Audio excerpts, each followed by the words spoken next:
বাড়ির ছোট ছেলে হয় সবাই ভাবতো ও তো এখনো ছোট, ওর কোনো চিন্তা নেই। কিন্তু কেউ জানতো না সবচেয়ে বেশি কাঁদতো সেই ছোট ছেলেটাই। ছোটবেলায় বাবা কাজে গেলে সে দরজায় দাঁড়িয়ে অপেক্ষা করত।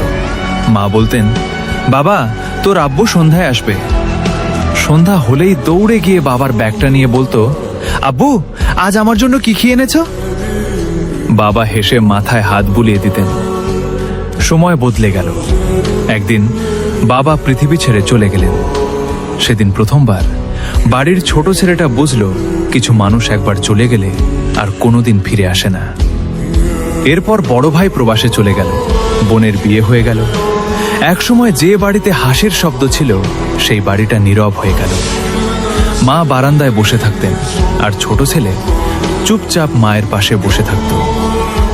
এক রাতে মা বললেন, বাবা তুই তো সবার ছোট ছিলি, কিন্তু আজ তুই আমার সবচেয়ে বড় ভরসা। এই একটি কথায় ছেলেটার বুকটা কেঁপে উঠল, কারণ সে বুঝে গেল আজ থেকে সে আর ছোট নেই। পরদিন থেকেই সে কাজ শুরু করল, নিজের স্বপ্নগুলো এক এক করে গুটিয়ে রাখল। কারণ মায়ের ওষুধ কিনতে হবে, সংসারের খরচ চালাতে হবে। বড় ভাই দূরে, বাবা নেই। এখন এই বাড়ির আলো জ্বালিয়ে রাখার দায়িত্ব তার। একদিন রাতে মা ঘুমিয়ে পড়েছেন। ছেলেটা একা ছাদে দাঁড়িয়ে আকাশের দিকে তাকিয়ে কাঁদছিল। সে আস্তে করে বলল, আব্বু আমি তো এখনো আপনার ছোট ছেলে, এত বড় দায়িত্ব কিভাবে সামলাবো? কোনো উত্তর আসেনি, শুধু আকাশের তারাগুলো জ্বলছিল। হয়তো বাবা কোথাও থেকে দেখছিলেন। আজ মানুষ তাকে বলে, তুই অনেক শক্ত ছেলে, কিন্তু কেউ জানে না বাড়ির ছোট ছেলের চোখের পানিগুলো সবচেয়ে বেশি লুকিয়ে থাকে। কারণ সে কাঁদলে মায়ের মন ভেঙে যাবে, তাই সে হাসে শুধু মায়ের মুখে হাসি রাখার জন্য। হে আল্লাহ, যেসব ছোট ছেলে অল্প বয়সে পরিবারের দায়িত্ব কাঁধে তুলে নিয়েছে তাদের শক্তি দিন, হালাল রিজিক দিন এবং তাদের মা বাবাকে সুস্থ রাখুন। আমি সেদিন ছেলেটা অনেক রাত করে বাড়ি ফিরেছিল। দরজা খুলতেই মা দৌড়ে এসে বললেন, বাবা এত দেরি হলো কেন, খেয়েছিস? ছেলেটা ক্লান্ত গলায় বলল, হে মা, বাইরে খেয়ে নিয়েছি। মা কিছু বললেন না, শুধু রান্নাঘরে গিয়ে চুপচাপ খাবারটা ঢেকে রাখলেন। পরদিন সকালে ছেলেটা দেখল টেবিলের ওপর তার জন্য রাখা খাবারটা ঠিক আগের মতোই আছে। সে মাকে জিজ্ঞেস করল, মা তুমি খাওনি? মা হাসলেন, তুই তো বলেছিলি বাইরে খেয়েছিস। ছেলেটা তখন বুঝতে পারেনি মা আসলে তার সঙ্গে বসে খাওয়ার জন্যই অপেক্ষা করেছিলেন। কয়েক মাস পর ছেলেটা চাকরির জন্য অন্য শহরে চলে গেল। যাওয়ার সময় মা বলেছিলেন, বাবা সময় মতো খেয়ে নিস, শরীর খারাপ করিস না। ছেলেটা হাসতে হাসতে বলেছিল, আচ্ছা মা, এত চিন্তা করো কেন? মা বলেছিলেন, মা তো চিন্তা না করে থাকতে পারে। তারপর কেটে গেল অনেক মাস।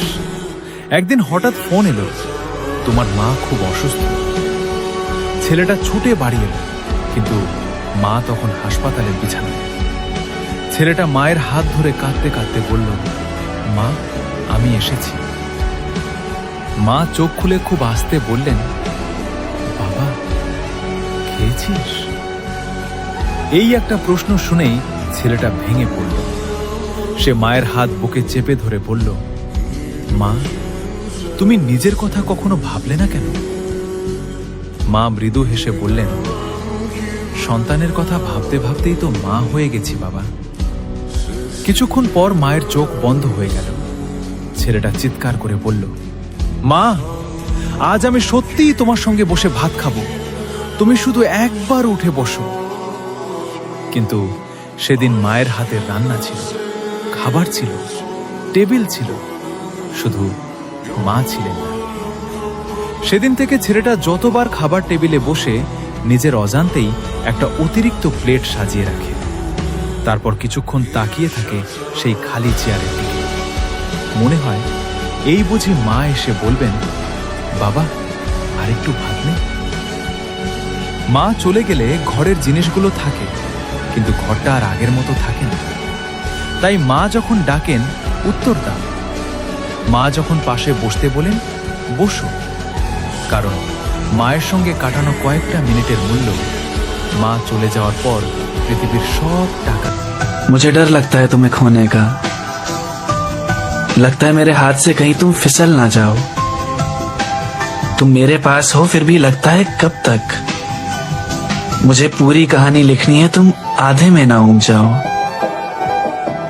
मैं प्यार करता हूं तुमसे, बहुत करता हूं, पर डर लगता है मेरा प्यार तुम्हारे लिए कम पड़ गया तो।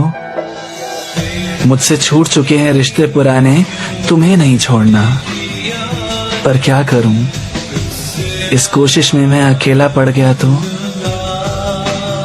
मुझे बहुत अच्छा लगता है तुम्हारे साथ, तुम्हारे अलावा मैं कुछ और सोचता ही नहीं हूं, पर सोचता हूं कि तुम मेरे बारे में क्या सोचती हो। मैं काबिल हूं ना तुम्हारे, या नहीं हूं। मैं हमेशा बदल दिया जाता हूं, मुझसे बेहतर हर कोई ढूंढ ही लेता है। इसलिए मेरे सामने जब तुम किसी और की बात करती हो मुझे डर लगता है। किस्मत कुछ खास अच्छी नहीं है मेरी, मैं चीजें पा भी लूं तो खो बड़ी जल्दी जाती है मुझसे। इसीलिए तुम्हें पाकर भी खोने का डर लगा रहता है। तुम चांद हो मेरा, तुम्हें रखना चाहता हूं बचा के सबसे। मैं आज तुम्हारी पसंद हूं, पर कल को तुम्हारी पसंद बदल गई तो।